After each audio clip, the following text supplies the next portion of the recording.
Tirik organizmlar yer yuzida hayot kechirar ekan, ular asosan ikkita katta guruhga bo'linadi. Eukariot va prokariot organizmlar. Xuddi shunday ularning hujayrasi ham ikkita katta guruhga mansub bo'ladi. Ya'ni eukariot hujayralar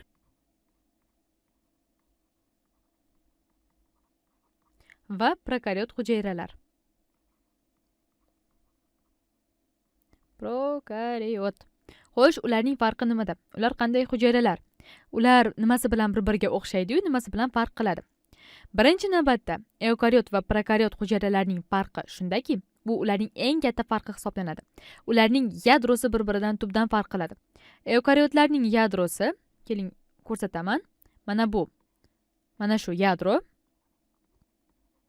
Eukariotlarda membranali bo'ladi, ya'ni membrana bilan o'ralgan bo'ladi.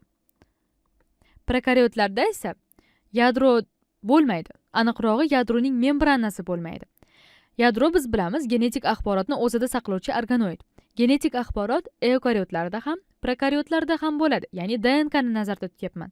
Demak, DNK ularda ham, prokariotlarda ham mavjud. Lekin prokariotlarda mana shu DNK ni atrofini o'rab turuvchi membrana yo'q.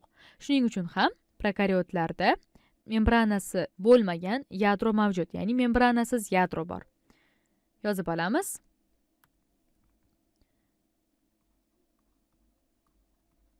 Membranasiz yadro. O'zi mana bu eukariot va prokariot so'zlari ham mana shu hujayralarning yadrosidan kelib chiqqan. Aniqroq qilib aytaman. Mana shu so'zlarda kario o'zagi yunonchadan olingan bo'lib, yong'oq yoki yadro, o'zak degan ma'nolarni anglatadi. Keling yozib olaman. Demak, kario so'zi yong'oq yoki yadro ma'nolarini anglatadi. Nega shunday nom berilgan? Aynan mana shu yadroni olimlar o'rganishayotganda, shaxsan bu mening fikrim, agar mana shu membrana bilan o'ralgan sharsimon jismni ko'rgan bo'lishsa, hujayra ichida, ular buni yong'oqqa o'xshatgan bo'lishlari mumkin. Shuning uchun ham unga kario so'zini bergan bo'lishsa kerak. Va prokariot so'ziga e'tibor beradigan bo'lsak, pro old qo'shimchasi oldingi degan ma'noni anglatadi. Ya'ni yong'oqdan oldingi, yadrodan oldingi degan ma'noni tushunishimiz mumkin. Bunga sabab mana bu eukariotlar paydo bo'lishidan oldin, ya'ni yer yuzida hayot paydo bo'lib, evolyutsiya jarayoni boshlanganda eukariot hujayralar mavjud bo'lmagan. Yer yuzidagi hayvonlar juda sodda tuzilishda bo'lgan, ya'ni prokariotlarga o'xshash tuzilishda bo'lgan. Keyinchalik ko'pgina rivojlanishlar davomida ularning atrofi membrana bilan o'ralib, mana bunday eukariot hujayralardagi yadrolar hosil bo'lgan bo'lishi mumkin. Ularning ayrimlari esa soddaligicha qolib ketgan. Mana shunday sodda organizmlar yong'oqdan oldingi holatda qolgani uchun ham prokariot deb nomlangan bo'lsa ajab emas. Prokariotlarni eukariotlardan yana boshqa ko'pgina farqlari bor. Masalan, eukariot hujayrasiga e'tibor beradigan bo'lsak, yadrodan tashqari boshqa yana bir qancha membrana bilan o'ralgan organoidlarni ko'rishimiz mumkin. Masalan, ulardan birinchisi mana bu mitoxondriya.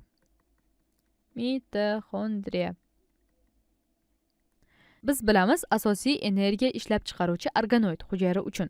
Demak, u ham membrana bilan o'ralgan ekan. Bundan tashqari, Golgi apparati, masalan, mana bu burmalar shaklidagi mana bu organoidga e'tibor bering. Aynan mana shu organoid Golgi apparati, u ham membrana bilan o'ralgan. Mitoxondriya ham, Golgi apparati ham prokariotlarda mavjud emas. Endi mana shu mitoxondriyani, Golgi apparatini, yadroni mikroskopik tasvirini, ya'ni mikrografik tasvirini ko'rib chiqamiz. Mana bu rasmda Golgi apparatining tasvirini ko'rib turibmiz. Mana shu rasmda aynan mana bu qismga e'tibor bersangiz, Golgi apparatini ko'rishingiz mumkin. Burmalar shaklidagi burmalar hosil qilgan organoid. Bu Golgi apparati hujayrada oqsillarni qadoqlash vazifasini bajaradi. Albatta, bunga biz keyingi videolarda alohida to'xtalamiz. Keyingi rasmda esa mitoxondriyani ko'rib turibmiz. Uning mana bu chegarasini ko'rib turibmiz. Demak, membranasi bu.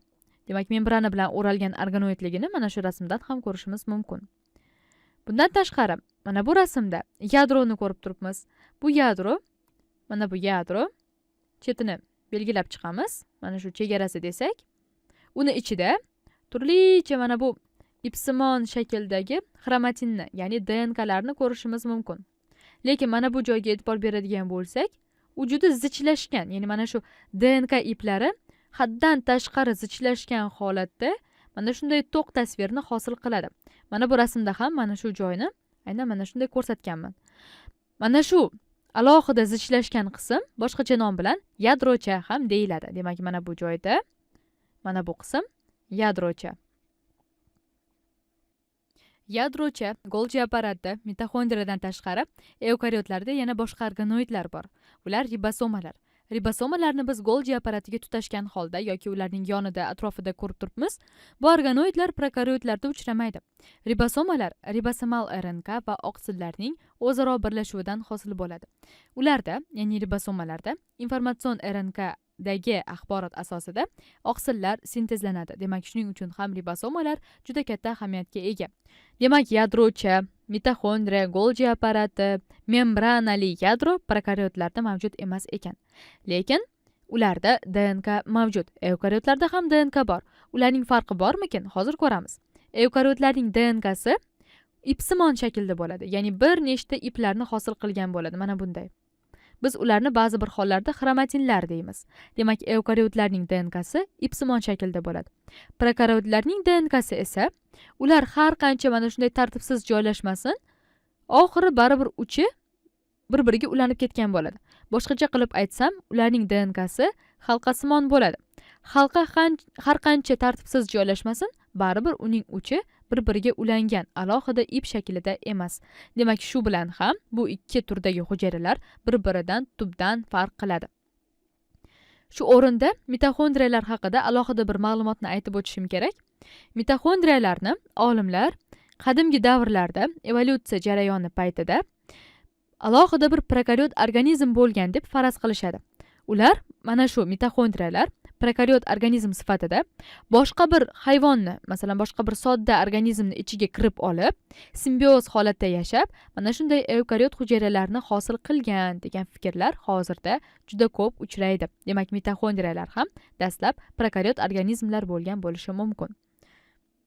Buni isbotlash uchun yana bir ma'lumot bor. Mitoxondriyalarning o'zini maxsus genomi bor. Ya'ni ularni o'zini DNKsi bor. Ular mana shu hujayradan mustaqil ravishda bo'linib ko'payish xususiyatiga ega.